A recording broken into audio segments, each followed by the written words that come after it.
I do not wake up in the mornings saying the struggle continues, as if it's an endearment. No, not I.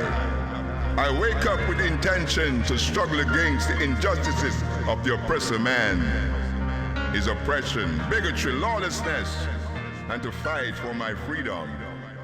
I'm struggling to bring the struggle to an end so that our lives and our living.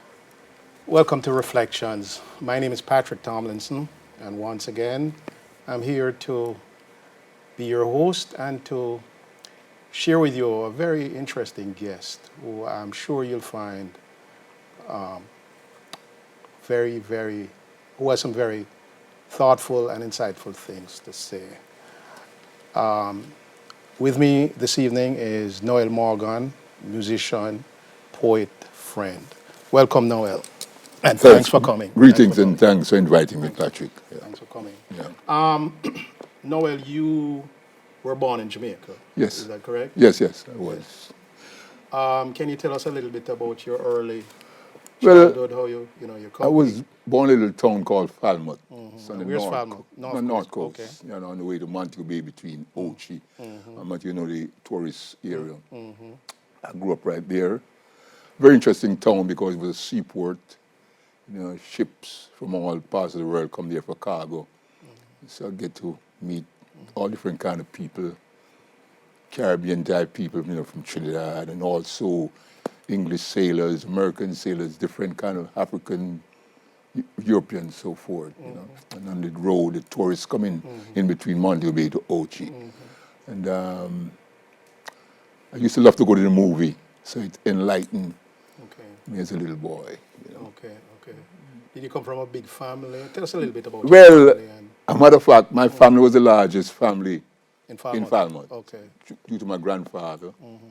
And You told me he was a very interesting gentleman. Can you tell us yes, a little bit we about call him a scientist. He was a blacksmith, and he could make almost anything you wanted to make. Okay. And so, he was very reputable in the town. I mean, I couldn't go wrong in the town.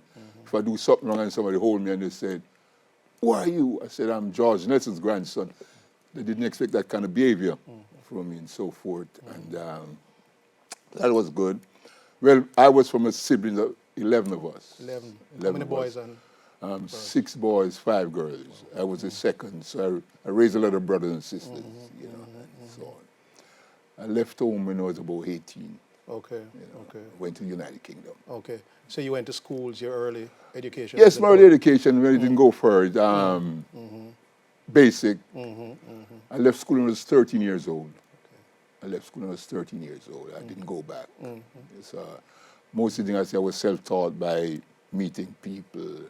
I love to read, always go to the library and do a lot of reading. Was there a library in Yes, Falmouth at the time? there was a library in Falmouth. I think I joined the library when I was about 12 years old. Okay. And it was the teacher who encouraged me to join the library because I read so well as a little boy. When I went to the library, I remember this every day. I pick a book up. And she said it was too advanced for me. I said, "No, I don't think so." She said, "Read the first line." And I remember I said, in the summer of 1948, Australia was in topsy-turvy. And she said, "Go ahead." She said the word topsy-turvy. And I always read all my life. Until I started reading the Ebony Jets and all these magazines. So you got them at the time? Yeah. So it enlightened me a lot of reading. Yeah. Was growing up for you like as a young man and the conditions around Falmouth at the time, social, economic? Economic was poor because I come from a very poor, humble family. Which a lot of us can identify with. Right, like if I want to go to the movie, I might have go around and maybe find some bottle to watch to go and exchange it for some coins. Or I could beg somebody who's a little bit more privileged than me to help make up a movie fare and things like that. But I was respectful. I was brought up in that respectful manner because of family background. Right. I didn't grow much with a father. Okay. But like uncles and aunts, and also residents in the town, extended family. They could chastise us, so we were more respectful. We do rude things. I did rude things, things that could cause me into serious trouble. When I see it getting at a level where it could have some impact, I would step back and things like that. So I do a lot of things that many young child did, but I think I use my sense is more in the sense that I don't want to go further than that. Right. Something like that.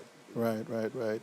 So you spent your formative years in Jamaica, and then as Yeah. a young man, you decided to seek wider opportunities. Yeah, as I said, was going to England for a better living. You know. What prompted you? How did it all start? Well, at the time, everybody was going to England. At least, broad said, you say, migration becomes broad and effective in Jamaica for Jamaican people, and because of being, they said we were children to Britain. Britain was our mother country. So a lot of people was going, and then you think, the gold in the street, we're going to get rich, and so on. So you had a friend or any family in England when you? I'm half family. Well, I have one aunt, but I have many friends. I have many friends, but one aunt. And things at the age of 18, I was learning trade. And What trade was this? Mason, Okay. laying blocks, and then I have little experience of some of the blacksmith work due to my grandfather. Right. Plumbing, because some of my family were plumbers. My grandfather was also a plumber. It was everything. Okay, he's a jack of all trades. A jack of all trades. That's why they call him the scientist. That was his Okay. nickname, the scientist, because he could do anything. And then at age 18, you didn't see anything at no growth. Right. And so I went and decided I want to go to England. So I really borrowed the money, the plane The fare. Oh, it was a plane fare. Okay. Yeah, the plane time. Okay. I borrowed the plane fare. And I went to England, and that's where it all started. What city you landed? I went straight to London. London. Okay. Straight to London. When you first landed, what were your impressions of this major metropolitan city? I wasn't excited. First, because what actually happened, I went there and it was very cold. I went in November. Okay. So, cold. Like I wish could take a bus to go back home. But fortunately I have some friends that I could go and spend weekend with them and we go partying and start to grow to accept it. That was what Where in England did you live? Where in London did you live? Well, I spent about 14 years and I have maybe 14 or 10 addresses. But I started in a little place called Victoria, Pimlico, Okay. which was one of them aristocrat type community because of a friend who was living there. Okay. And he received me. It was in Pimlico. Okay. Then I moved on to a place called Camrell Green, then Peckham, then Stoke Newington, things like that. What year did you arrive in the UK? I came here in 1974. Oh, you went to the UK? You mean the UK or United in States? United Kingdom. Well, 61. 1961. So that's before Jamaica got Got independent. its independent. I was Okay, in England when Jamaica got its independent. Oh, okay. I went there as a British young man. Oh, okay. What was it celebrated there when the country got independent? Well, in our own little ways, not a large, like said, from the British perspective, maybe Jamaican people might do something. I listened to the radio and the television, for the sermon and things like that. It wasn't highly celebrated. What were your experiences and impressions of life in England at that time? At that time, because of the fact that I have so many friends I grew up with, there were a lot of them, we were the same age group, and some older people. So it was easy for me to just gravitate towards England in that sense. So we started to do little clubbing, we do this. And we make ourselves happy and comfortable. And I see growth in the sense that I was educating myself too, because I meet some very important people over there. And as I said, I went there to earn a better living. I was always have a job, always having a job. So I was making a little fun. I could send home monies to help. Okay, your siblings back home. Back home and things like that. So you adapt and grow with it, comfortably. Did you experience any sort of tensions or? Oh yes. What were some of things that stood out in your mind? Yeah, I remember one night. About 7 of us going to a wedding, and there were about 3 white boys who came on the bus, and we was having fun, and they think we was talking about them, and they wanted to fight, and that stand out, and after it ended, they wanted to call the police, and the bus driver said no, it was another white man. He said no because these young men came up, they were all happy people, and you all went up there and aggravate them. That stands out because it wasn't really talking about them, it was just having fun about us. As somebody know each other and we're having fun among each other, going to this wedding on the bus. And I've seen, other little things that stand out like protests, you know, and things like that. You know, I met some good people in regards to our upliftment. One man in mind I can always remember is Walter Rodney. Yes, you did say that. You did tell me that. I met Walter Rodney. And Personally? yeah, personally. It was a good meeting. And we have a long, long rapport because we used to go to his house and he used to teach us. Okay, okay. Where did you meet him? I met him at a student union Okay. in a place called Earl's Court. Earl's Court. The students used to gather and, you know, searching, and I find myself there and with other friends, all searching, and you know, so I meet some interested people. I was in the company of C.L.R. James. C.L.R. James. Yeah, Oh, what was he like? Because he's a prolific. Yeah, right. But Yes. stern. Stern, very stern. Okay. Yeah, he'll criticize in a minute. Cyril Lyle. Yeah. Lionel Robert James. Yeah. You know, so you know. But, So you began to get a little bit politically aware. oh yes. Why is that? Why? Well, I think the movie have a lot to do with it. The movies, movies, yeah. or a movie, a particular movie. No, most movies. Generally movies. General movies. Okay, have a okay. lot to do with it, especially when you see the Tarzan Right. factor. That raised questions in your mind. Yeah, right. Things like that. You know, so I started developing from that. I tell you, the movie played a great role in my life as a young man. Because, you know, I see a movie like No Way Out with Sidney Poitier and Tony Curtis, you know, and Richard Widmark, rather. You know, things like that. And you know, it was very intense, those movies, in regards to race problems. So you know, I started really go out and learn things. I read Ebony, some of the atrocities like what happened here in the lynching. Right, the in early 50s, 60s, right. And all them things. I read it, Ebony, Jet, Ep, and all these magazines come from the United States. So it's out of open up, you know. So they get more political. Okay. Was that festival that they have in Notting UK? Hill. Yes. Notting Hill. Did that start when you got there, or Yes, it started after? started, but Yes. you know, strangely enough, I've maybe only visited once. And this maybe the second time I did is after I came here and went back. Yeah. Okay, not while you were there. No, once. Okay. I've been there while I was there. Once. Okay, what was the experience like? What was it like?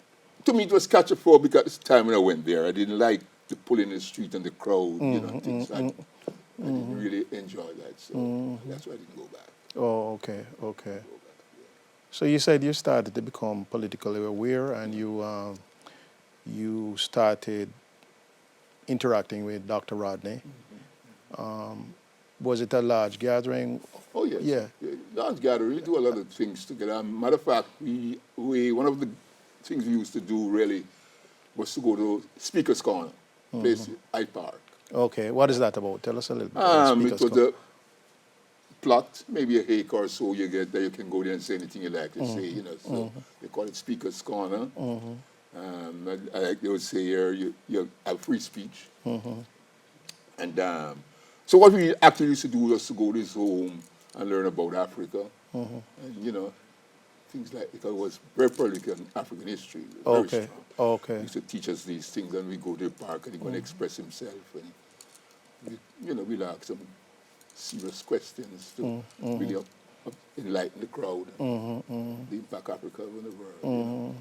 So it started at an early age. Okay, so there's a spark in your own desire to find out about your background, your identity, your history, and so forth. Oh, yes, and so of on. course, of course. Okay, Yeah, it was a okay. spark. Because I look at, again, the Tarzan phenomenon. You know, I couldn't believe, you know, like, a man doesn't come from the jungle, but he could control the jungle. And those who lived there, you know, was, you know, subordinate and things like that. Subservient to him. Yes, so, you know, those are the things that really forced me to find out the truth. So when I meet that brother, I was grateful. What were some of the things that you discussed and that remained with you even today? Some of the concepts, ideas? Well, like from this book, you know, Europe, Underdeveloped Africa, and when you read the book, you can see the truth and what it's all about.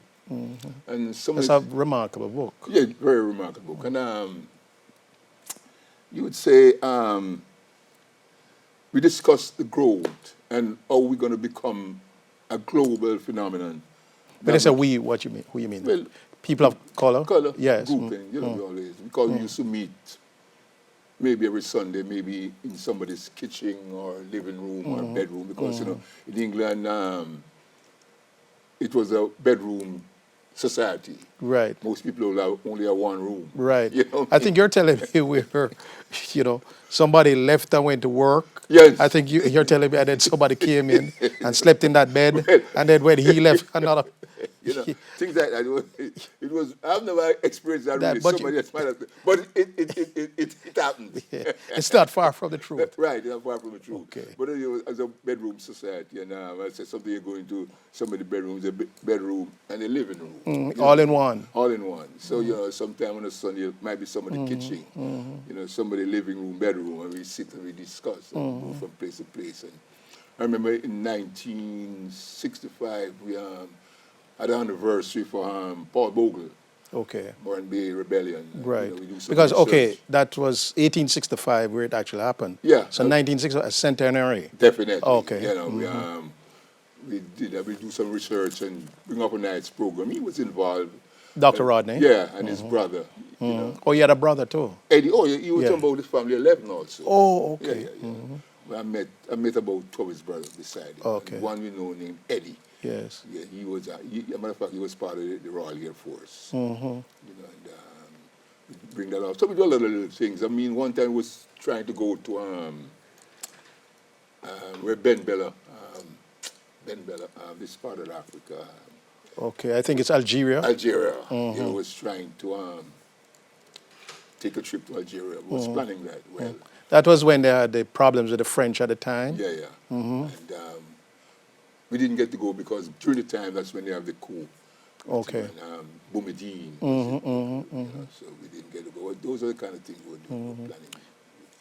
So did you interact with a lot of other people living in Britain at the time, West Indians, Oh yeah, Africans? yeah. Yes. Yeah.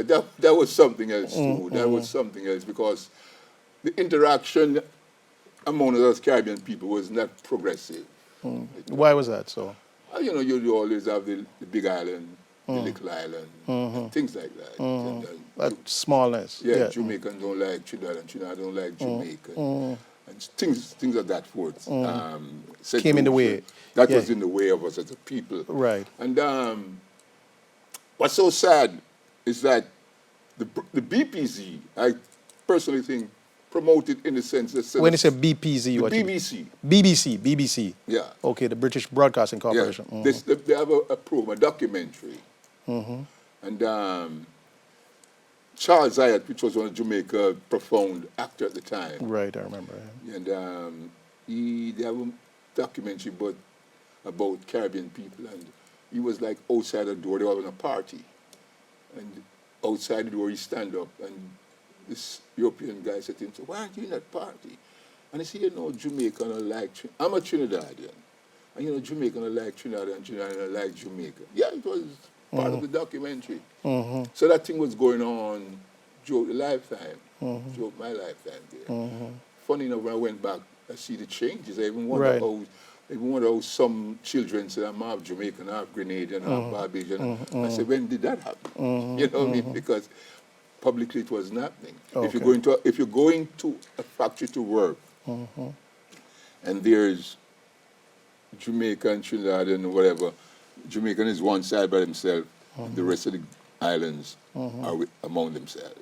But if there's a continental African, then everybody group up against the continental African. Those are the things I experienced. Okay. Okay. Can you share with our viewers anything of a profound nature that you learned from these political gatherings, how it helped you or directed you in your life later on? Yes, it does, because I was always a nationalist. So that's maybe because I read some Garvey. Some Garvey. And, Was he discussed at the time with Garvey? Yes, Oh, with yes, Dr. we talk. Yeah, Garvey was strong then, you know. And we was getting the newspaper from here. Mohammed Speaks and things like that. Okay. You know, so and then I didn't see myself as separated from anybody that looks like me at the time growing up. I didn't see myself, because I have plenty of friends from across the Caribbean, Africa, anywhere I go, they always make friends with anybody, as long as they were black. In that sense. Not that I didn't have any other people in my life, like European, because there was a European guy who I could never go wrong with, you know what I mean? Well, a couple of them, I met a few of them who I could never go wrong with. They show humanity and love. But as a people, I'm always there gravitating towards each other. The difference of where you come from didn't have no impact or effect on me. Okay. You know, because I'm in groups, Barbadian. Most of my friends were Guyanese. Okay. They were Guyanese. Most of my friends were Guyanese. A lot of Guyanese. You know, and so on. I remember I was working the job with a brother from St. Lucia. Okay. And I'm always going to work late, wake up late in the morning, you know. And he'd call me every morning to wake me up. Okay. You know, and at the time telephone was expensive. But Yes. he was way across town. Right. He called me every morning to wake me up to get to work. He was from St. Lucia. You know, so those are the things I just decided we got to unite as a people because of our condition. Okay. You know. So that the meetings with Dr. Rodney, that is something that helped to spark political consciousness in your life. Yeah. I was seeking, I think, that I meet the right person. Oh, okay. Was There there any other person of prominence that you met while you were staying in London? That's what I say, like I met C.R. James James. and other people. Some names I forgot, but I Right. met a lot Any of other Jamaicans you remember or West Indians that That I were part met? of that grouping? Well, depends. Yeah, I met a young man named Miles.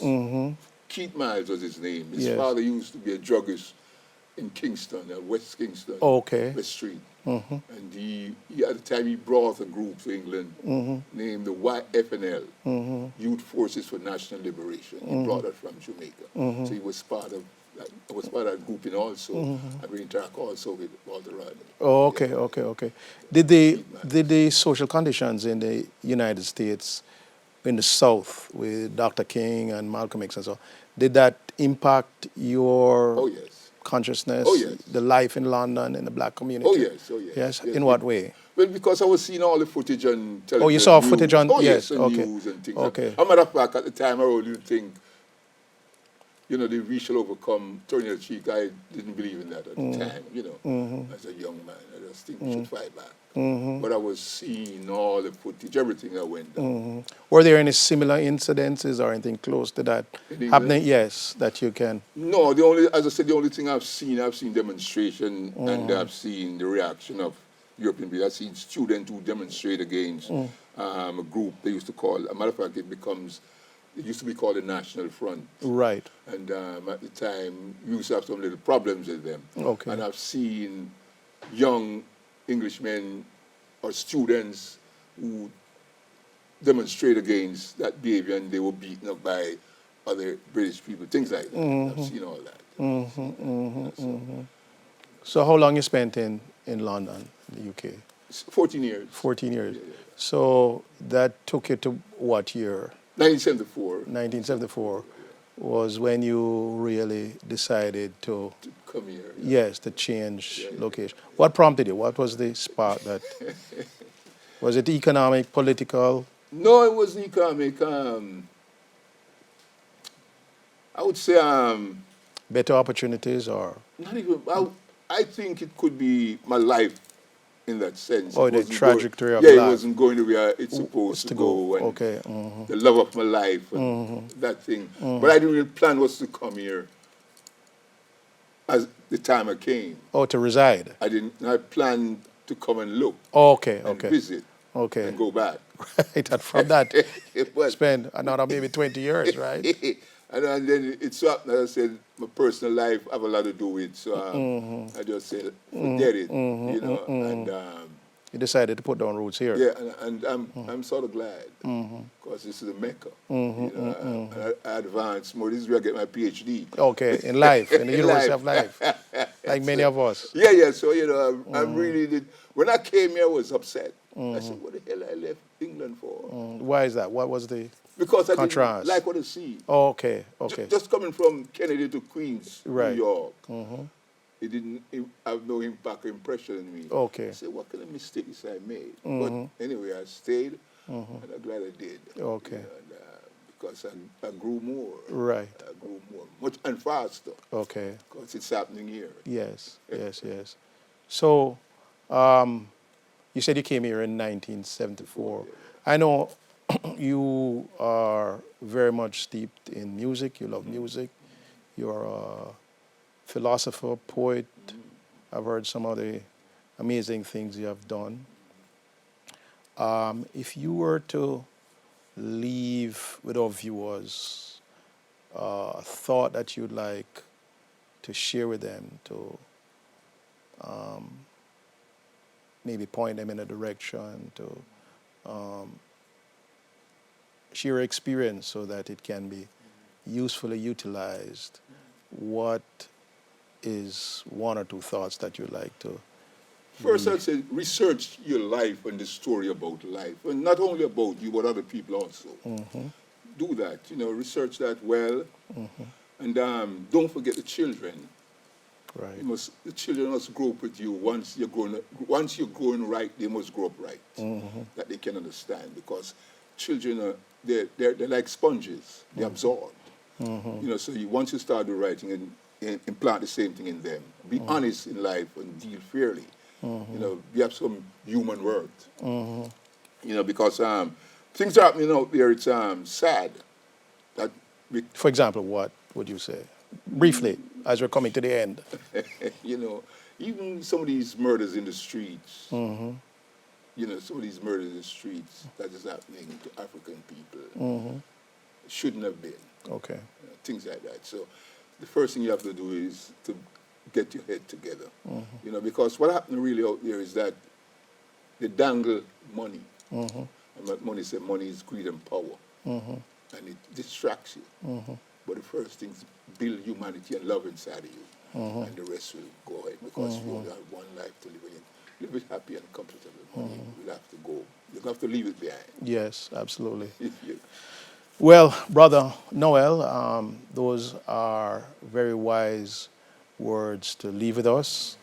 And I want to thank you. I know there's a lot to your life, but for the first segment, we want to thank you for coming, braving the weather, and we thank you for sharing with our viewers your life experiences, and we look forward to more of you. Okay, thanks, and I'm glad, and that's why I write. Yes, thank you, Brother Morgan. You're welcome. Yes, brother. yes, peace.